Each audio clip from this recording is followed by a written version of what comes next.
This will be a spoiler-free video. I recently just finished the Tokyo Revengers manga after being stuck on the final arc for months. And if you follow Tokyo Revengers even a little bit on social media, you might have heard that it had a terrible ending. And after finishing it, I have to disagree. It's not terrible. It's garbage. It's literally so garbage that you could use the manga, roll it into a stick, hit yourself in the face, and you would have enjoyed that more than the ending itself. Whilst I finished the ending though, I noticed, why do so many manga and anime have such a bad ending? Don't believe me? Naruto, bad ending. Attack on Titan, bad ending. Tokyo Revengers, garbage. The Promised Neverland, My Hero Academia, Death Note, and I could go on. Actually, what anime has a good ending? I genuinely can't recall one right now. Let me know in the comments. One thing to notice though is that not every bad ending is the same level of bad. It's literally the meme with the golden trash bag amongst the other trash bags. Attack on Titan had a massive fall off at the ending quality wise, but overall it was still like a 6 or 7 out of 10. The only thing that makes it bad is that literally everything else in Attack on Titan is a 10 out of 10. Tokyo Revengers was a great show, sure, but that ending was a 1 out of 10, if I'm being nice.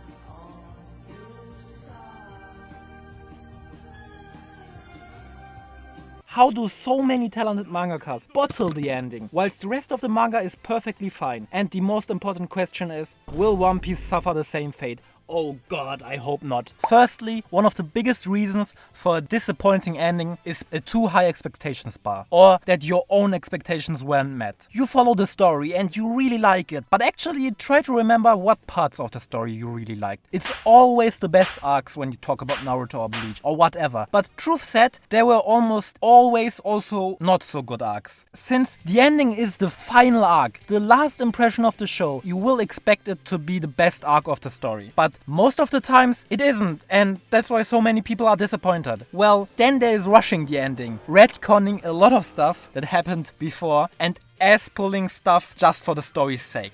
Tokyo Revengers. Well, let's start with a comparison. If shonen would be a TikTok trend, it would be double it and give it to the next person. Because every arc you expect shit to go even crazier, and that's what the mangakas do, because if people don't crush each other's head double as hard as they did beforehand, it's boring. Well, turns out, if you always higher the stakes, you run out of stakes and then the whole barbecue is ruined.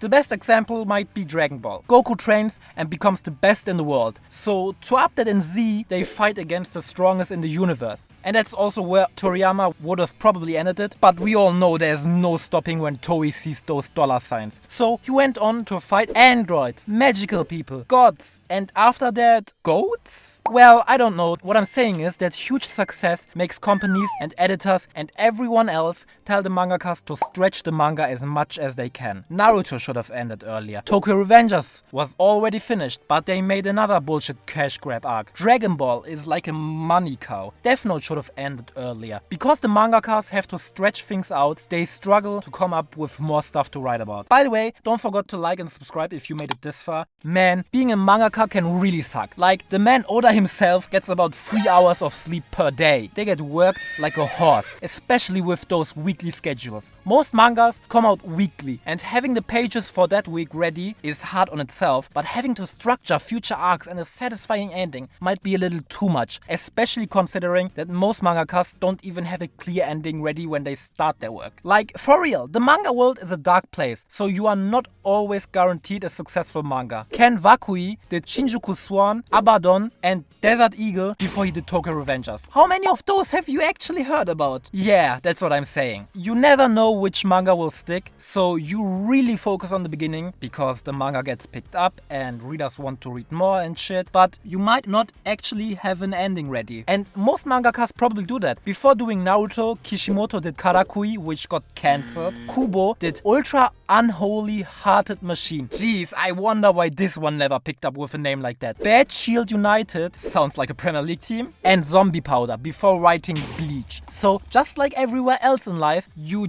won't just stick your first shot and become successful. You need to try and try and try, and eventually one will stick, and then you can work on that, and then you can try and figure out an ending. Well, if you have time to do that between all the weekly schedules. It's really a shame because most of the time fans get really disappointed with the endings, even though it's not actually their fault. The mangakas still get blamed. All the internet hate made Isayama cry and apologize for his ending on stage in New York. Like, even if you dislike an ending, don't blame it on those people. They are the only reason we got such a cool story to begin with. Hey, if you're an optimistic guy, maybe think like that. At least your manga got an ending, right, Hunter x Hunter fans? I wish that with series as big as Naruto, My Hero Academia, Tokyo Revengers, or whatever, the industry gives them some extra time and lets them cook for real. And stop milking a show for the quick cash grab. So, does that mean One Piece will have a bad ending? No, because Oda is literally him, dog. Nah, but seriously, I wouldn't put it past the GOAT to already have an ending in his mind. I mean, 25 years worth of story building are working towards a goal, not like aimlessly. So, the only worry I'd have is with Toei or Shonen Jump making him milk it. Listen, if this shit happens to a show that gave them cash for 25 years and counting, we riot for real for real. Well, that's why mangakas mess up the ending so often. Bye!